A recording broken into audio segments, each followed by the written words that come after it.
Very good, તો બહુ સારી વાત કરી.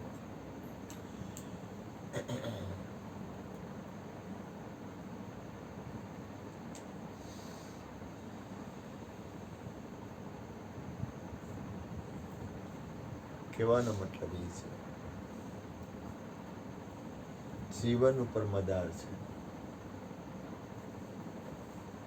આપણું જીવન કેવું છે, પણ છતાંય કોઈ વખત એવું પણ હોય છે કે આપણું હાલતું નથી. માનવી કે હું કરું, કરતર જો કોઈ, આદરા ધ્વચરી અને મારો હરિ કરે સો હોય. આ પરમાત્માની રચના એટલી બધી અદ્ભુત છે કે એનો પાર પામી શકાય એવું નથી. પણ એક વસ્તુ યાદ રાખો કે મહાપુરુષો હોય, સત્પુરુષો હોય, અથવા જે સત્યની સ્થિતિમાં હોય, એના વચનમાં થોડુંક ધ્યાન આપો. આટલું ધ્યાન રાખો, થોડુંક, બહુ નહીં પણ થોડુંક તો રાખો. કારણ કે એની અંદર પ્રગટ રમતો હોય. સબગટ મેરા સાઈયા, ખાલી ગટ નથી કોઈ, બલિહારી ઉસ ગટ કી જાગટ પ્રગટ હોય. ભલે તમે ગમે એમ કરો, ગમે એમ હાલો, ગમે એમ જીવો, માલિકની મરજી. કર્મ પ્રમાણે તો ફળ મળશે, એ તો પાક. પણ થોડુંક વચનમાં ધ્યાન આપવું. કારણ કે વચનમાં થોડુંક, બહુ તો રહે તો બહુ ઊંચી પરાકાષ્ઠા કહેવાય, પણ થોડુંક વચનમાં ધ્યાન આપવું. કારણ કે થોડુંક વચનમાં ધ્યાન રહે તો કદાચ કંઈક દરવાજો મળશે. કારણ કે એ બોલે છે ને, એ ન્યારો જ છે, એ કોઈનો હગો નથી. બોલો થશો ન્યાર. વાહ ભાઈ વાહ. એ કોઈનો હગો નથી, કોઈનો વાલો નથી, કોઈનો કુટુંબી નથી, અને આખા વિશ્વનો છે પાછો. એવું નથી કે એક દાખલા તરીકે આપણા મારા ભાઈ હોય કે મારા મમ્મી હોય કે અથવા એ હોય કે એમ છે, એવોય નથી. અને એવોય છે પાછો. કઈ એવો નથી ને, નો કઈ એવોય નથી. કાંઈ નક્કી કરાય શકાય એવો નથી. એ તો રમતો જોગી એ ગમે એમ ગમે એ રીતે રમે. અને બહુ પાછું એટલું બધું ધ્યાન રાખવું, એ છે ને એ રમીને પાછો નીકળી જાય. આપણને કોક વાર એમ થાય કે આ રમ્યો તો આમ અને અત્યારે આમ કાં, તો એ કાંઈ એની અંદરનું ધ્યાન નિરંતર રહેવું ને, બોલે છે એમાં ધ્યાન નિરંતર રહેવું ને, બહુ સબ મેં વસુ, સબ મેં વસુ, સંબંધ છે ન્યારા, અપરંપાર અપારા. નહીં વિશ્રામ, કહે વિશ્રામ, વસ્તુ નહીં વિશ્રામ, વસ્તુ એ વ્યાપક, 52 અક્ષર 12. એ બોલે છે એનું ધ્યાન નિરંતર રહેવું ને, અગ્રમાં. કારણ કે નામરૂપ ગુણ વાળું નથી. અને એ છે ને, એ પાછો એ અજબ છે. દાખલા તરીકે કોઈ પણ આપણે કાંઈ પણ વાત કરી, પાછો એ ન્યારો ન્યારો, એને કાંઈ લેવા દેવા જ નથી. ગમે એ વસ્તુ હોય, ગમે કોઈ પણ વ્યક્તિ કાંઈ પણ કર્મ કરે તો એ કર્મ લાગે કોને, તો કે શરીરને. પાછો ઓલો ન્યારો. આ દાખલા તરીકે ઓલા ચંદ્રેશભાઈ ભૂલ કરી, તો એ પરિણામ શરીરને આવશે, ઓલાને કાંઈ લેવા દેવા જ નથી. જો કર્મનું ભોગતા પણ, દાખલા તરીકે કર્મ કરે કોઈ, કર્મ કોણે કર્યું, તો કે મન, બુદ્ધિ અને એના વિચારો, એ કર્મ કર્યું.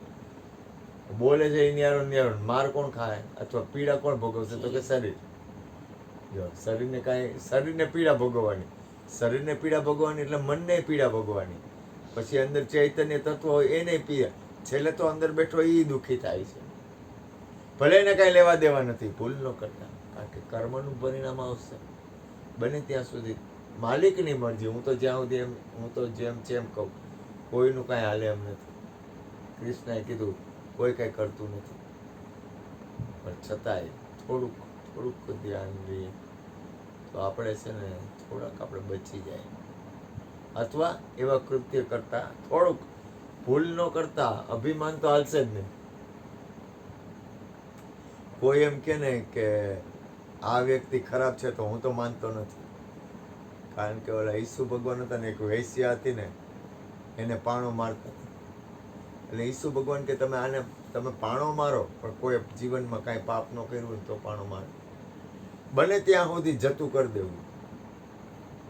થાય તો અને આ દુનિયા એક એવી રચના છે ને, આ પરમાત્માની ત્રિગુણી માયાની એવી રચના છે ને, એટલી બધી અદ્ભુત રચના છે ને કે એ રચનાને તમે તોડી ફોડી શકશો જ નહીં. કારણ કે ત્રિગુણી માયાનું આખું બ્રહ્માંડ બનેલું છે. તમે તોડવા ફોડવા કઈ રીતે જાઓ?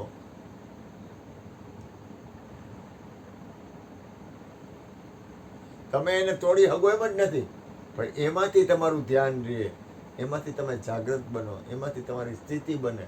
તમે કઈ રીતે તોડશો ફોડશો? ક્યાંય પણ એ કબીર સાહેબ કૃષ્ણ ઘણી વાર કહે છે, સંતોભાઈ માયા તજી ન જાય, જેમ વહેલી વૃક્ષ લપટાય. એટલે આ પરમાત્માની રચનાને, એ ત્રિગુણી માયાની જે રચના છે એને એમાં કોઈ કાંઈ કરી શકે નહીં. કારણ કે આ રચના, આખું બંધારણ જ એનું છે. એક જ વસ્તુ છે કે તમારું આત્મતત્વ છે, તમારી અંદરની સ્થિતિ છે, તમારું પરમ તત્વ છે, તમારું નિજ તત્વ છે, એમાં રે સત્સંગ ભજન થાય એટલે થોડાક તમે સ્થિતિમાં આવો, અને સ્થિતિ તમારી જેટલી પરિપક્વ હોય એટલા તમે નિયાળા.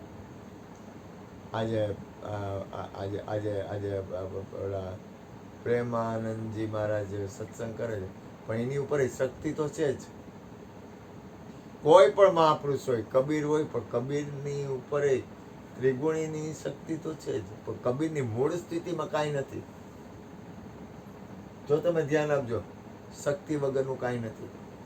અરે આદિગુરુ શંકરાચાર્ય હતા ને, શંકરાચાર્યએ શક્તિનું ખંડન કર્યું તો શક્તિ માથે ઓઢવું પડ્યું. શક્તિનું ખંડન થાય. શક્તિ એટલે કોઈ સ્ત્રી પુરુષ નહીં, આ શરીરમાં શક્તિ છે જ. દાખલા તરીકે મારું આ શરીર છે તો એમાં શક્તિ છે જ. શક્તિનું વાતાવરણ બધે છે. આ આખા બ્રહ્માંડમાં પુરુષ અને પ્રકૃતિની રચના છે. તમે એને તોડી ફોડી નહીં શકો. પુરુષ અને પ્રકૃતિની રચનાનો સ્વીકાર કરવો જ પડશે. દાખલા તરીકે આ માતાજી છે તો એની અંદર એ પુરુષ હોય. સ્ત્રી પુરુષ તો દરેકની અંદર જ છે, પણ એ પુરુષ અને પ્રકૃતિ હારે જ છે. પણ એમાં તમે કાંઈ કરી નહીં શકો, તો કે એમાંથી તમે જાગીને જીવી શકો. હવે કઈ રીતે તમે જાગો છો એ તમારા ઉપર મજા છે.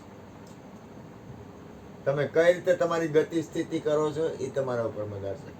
અજબ કળા છે, અજબ કળા છે. એનો પાર પામી હગાય નહીં ને એટલી કળા છે. એમાંથી તમારામાં સ્થિત રહ્યો. બોલો સદગુરુ મહારાજની જય. બોલો બાબુ.